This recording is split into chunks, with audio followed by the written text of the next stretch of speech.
भगवान नारायण और तीन अंधे। एक बार की बात है, एक ब्राह्मण बाजार से होकर जा रहा था कि वो बोला, हे नारायण, मैं तुमसे प्रार्थना करता हूँ कि तू मुझे 100 रुपये दे दे। मैं उनमें से 10 रुपये तेरे नाम के गरीबों को दे दूंगा, क्योंकि उसके पास तो अपने अगले खाने के लिए भी पैसे नहीं थे। भगवान नारायण को उस पर दया आ गई और उन्होंने उसकी प्रार्थना सुन ली।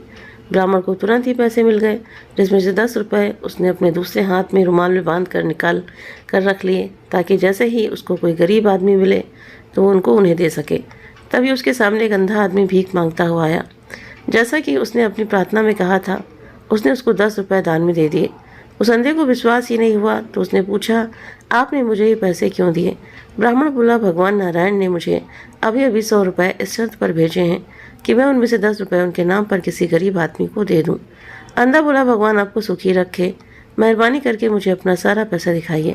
मैंने अपनी सारी ज़िंदगी में 100 रुपये कभी एक साथ नहीं देखे, मुझे उन्हें कम से कम महसूस तो करने दीजिए। ब्राह्मण को इसमें उसकी कोई चालाकी नहीं लगी तो उसने अपना रुमाल उस भिखारी के हाथ में रख दिया। बेवकूफ़ आदमी, वो कुछ जरा ज़्यादा ही सीधा रहा होगा। पैसों का रुमाल लेते ही भिखारी ने दिखाया कि वो उसका ही पैसा है। ब्राह्मण उसके ऊपर चिल्लाया और उससे अपना रुमाल छीन लिया तो भिखारी ने जोर जोर से शोर मचाना शुरू कर दिया, बचाओ बचाओ, ये आदमी चोर है, ये मेरा सब कुछ छीनना चाहता है। ए लोगों, इसको पकड़ लो, अब इससे और लड़ने की ताकत मेरे अंदर नहीं है। आसपास के लोग चिल्लाए, क्या बात है, क्या किया है इसने? भिखारी बोला, ये मेरे पैसे छीनना चाहता है, देखो इसके हाथ में मेरे सारे पैसे हैं, 90 रुपये चाहो तो गिन लो, मैं सच बोल रहा हूँ। लोगों ने ब्राह्मण को पकड़ लिया और उसके रुमाल के पैसे गिने तो वाकई 90 रुपये थे। उन्होंने भिखारी का विश्वास कर लिया और उसका पैसा उसको वापस दे दिया। ब्राह्मण ने इसका बहुत विरोध किया, पर सब बेकार, लोग उसका विश्वास ही नहीं कर रहे थे। उसने उनको अपनी कहानी भी सुनाई, पर वो भी उनकी कुछ समझ में नहीं आई कि ऐसा कैसे हो सकता है। सो वो अपने घर की तरफ जितनी जल्दी हो सकता था चला गया। जब वो घर पहुंचा तो उसने ये किस्सा अपनी पत्नी को बताया तो उसकी पत्नी ने कहा, तुम भी कितने बेवकूफ़ थे कि तुमने उस भिखारी को अपने पैसे दिखा दिए। तुम्हें अभी भी इस अंधे भिखारी की चाल समझ में नहीं आई और तुम यहाँ लौट कर चले आए। जाओ और जाकर उसका पीछा करो और देखो कि वो पैसे कहाँ रखता है। ब्राह्मण तुरंत ही बाजार वापस गया। वहाँ उसको बंदा भिखारी मिल गया। वो धीरे धीरे एक मस्जिद की तरफ जा रहा था। मस्जिद के अंदर पहुँचकर वहाँ एक जगह पर बैठ गया। कुछ देर बाद उसने चारों तरफ देखकर कहा, यहाँ तो कोई नहीं है। फिर भी यकीन करने के लिए कि वहाँ कोई नहीं है, उसने अपनी डंडी को अपने चारों तरफ मारा और फिर बोला, हाँ यहाँ कोई नहीं है, ये जगह सुरक्षित है। फिर वो मस्जिद के एक कोने में गया। वहाँ पहुंचकर उसने फर्श से थोड़ी सी मिट्टी हटाई और ब्राह्मण से लिए हुए 100 रुपये नीचे रख के एक मिट्टी के बर्तन में रख दिए जो उसने वहाँ छिपा रखा था। फिर वो बोला, अल्लाह का लाख लाख शुक्र है, सुबह मेरे पास केवल 1000 रुपये थे, पर अब मेरे पास 1100 रुपये हैं। अल्लाह का बहुत बहुत शुक्रिया। तो ब्राह्मण ने भिखारी के शब्द सुने तो बहुत खुश हुआ। ये करके भिखारी मस्जिद से बाहर निकला। जैसे वो मस्जिद बाहर निकला, ब्राह्मण मस्जिद के अंदर गया, वहाँ से मिट्टी का बर्तन निकाला और अपने घर ले गया। जब वो पहुँचकर उसकी पत्नी बहुत तारीफ की और उसको फिर से अंधे भिखारी के पीछे पीछे जाने के लिए कहा कि जाओ और देख कर आओ कि वो आगे क्या करता है। ब्राह्मण फिर चला गया। ब्राह्मण सारा दिन उस भिखारी के पीछे पीछे घूमता रहा। शाम को उसने खुद को फिर से मस्जिद के पास पाया। वो भिखारी उस दिन की तरह आज भी कुछ पैसे जो उसने दिन में कमाए थे वहाँ जमा करने गया था। जब उस अंधे आदमी को उसने पैसे वाला मिट्टी का बर्तन धरती में गड़ा नहीं मिला तो बहुत दुखी हुआ। वो बेचारा अपना चेहरा और छाती पीट पीट कर रोने लगा। इन सबसे उसने इतना शोर मचाया कि उस मस्जिद का मुल्ला उसको देखने पहुंचा कि कौन है और क्यों रो रहा है। दुर्भाग्य से मुल्ला भी अंधा था, पर था बहुत चालाक। मुल्ले ने भिखारी से पूछा, यहाँ तुम क्या कर रहे हो? सबको परेशान कर रहे हो और मस्जिद की ज़मीन भी ख़राब कर रहे हो। चले जाओ यहाँ से, तुम हमारे और हमारी मस्जिद के ऊपर पाप चढ़ाने वाले हो।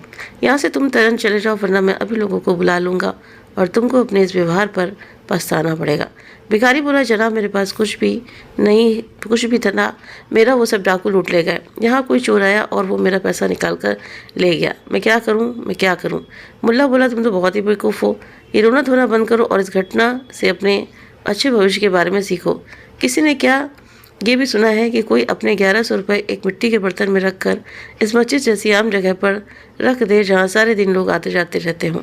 अगर तुमने भी ऐसा ही किया होता जैसे कि मैंने तो किया तो तुम्हारे साथ ये ना हुआ होता। गरीब भिखारी ने पूछा, तुम कैसे करते हो? मुल्ला बोला, मेरे पास एक बहुत बड़ी खोखली डंडी है, मैं अपना सारा पैसा उसी डंडी में रखता हूँ और डंडी में हमेशा अपने पास रखता हूँ। देखो ये यहाँ है। कहकर उसने अपनी डंडी उसके पैर पर मारी। फिर बोला, जाओ तुम एक डंडी ले लो और फिर अपने पैसे के बारे में निश्चित हो जाओ। ये सुनकर ब्राह्मण ने अंधे मुल्ला की तरफ इस तरह से ध्यान से देखा जैसे वो उसका पैसा भी ले लेगा। सो उसने एक बड़ी डंडी ली, उसको खोखला किया और उसको मुल्ला की डंडी जैसी बना दिया। जैसे उसने ये किया और फिर जैसे ही उसे मौका मिला उसने मुल्ले की डंडी से अपनी डंडी बदल ली। मुल्ला जब भी प्रार्थना करता था तो अपनी डंडी ज़मीन में रख देता था, और क्योंकि वो अपनी प्रार्थना दिन में कई बार करता था, इसलिए ब्राह्मण को यह मौका ढूंढने में बहुत देर इंतज़ार नहीं करना पड़ा। ब्राह्मण की पत्नी ने जब ये सुना और बहुत सारे पैसे देखे तो वो बहुत खुश हुई। उसने अपने पति से कहा, अब तुम फिर जाओ और देखो कि ये मुल्ला अब क्या करता है, हो सकता है तुम्हें उसका कुछ और खजाना हाथ लग जाए। ब्राह्मण ने उसका कहना माना और वो फिर से उसी मुल्ला की तरफ चल दिया। वहाँ जाकर वो क्या देखता है कि उसके पास एक और मुल्ला बैठा हुआ है। दुर्भाग्यवश वो दूसरा मुल्ला भी अंधा था। पहले वाला मुल्ला अपने पैसे खो जाने पर दूसरे मुल्ले के सामने रो रहा था, तो दूसरे अंधे मुल्ले ने उससे कहा, तुम्हारी बेवकूफ़ी के लिए अल्लाह का तुम पर कुफ्र पड़े। अब तुम मेरी बात सुनो कि मैं अपने पैसे का क्या करता हूँ।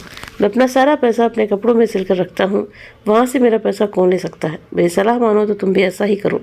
जब ब्राह्मण ने दूसरे मुल्ले से शब्द सुने तो वो तुरंत ही वहाँ से भाग गया और मधुमक्खियों से भरा एक छत्ता खरीद लाया और उसको उसने एक मिट्टी के बर्तन की तली में लगा दिया। छत्ते के ऊपर उसने काफ़ी सारा शहद रख दिया। इतना करके वो हंसा और बोला, हाँ, उसको डराने के लिए इतना काफ़ी है। फिर उसने एक मुसलमान का वेश बनाया और दूसरे मुल्लों को मिट्टी भरा शहद भरा बर्तन देने के लिए उसके घर की तरफ चल दिया। उसके घर जाकर उसको वो बर्तन भेंट में दिया। मुल्ला शहद से बर्तन पाकर खुश हुआ। उसने उसको आशीर्वाद दिया। बर्तन देकर ब्राह्मण चलाया, पर वो अपने घर नहीं गया। वो उसके घर से थोड़ी दूर जाकर इंतज़ार करने लगा कि कब वो अपना शहद ख़त्म करता है। जैसे ही ब्राह्मण उसके घर से गया, मुल्ला ने शहद निकालने के लिए बर्तन में हाथ डाला कि वो उसको बड़े बर्तन से निकालकर छोटे बर्तनों में रख दे, क्योंकि वो ये नहीं चाहता था कि कोई दूसरा उसकी इतनी सारी चीज़ को उसके पास एक ही बार में देख ले। उसने शहद से एक दो छोटे बर्तन भरे ही थे कि अब उसका हाथ शहद की बजाय मधुमक्खियों के छत्ते से जा लगा।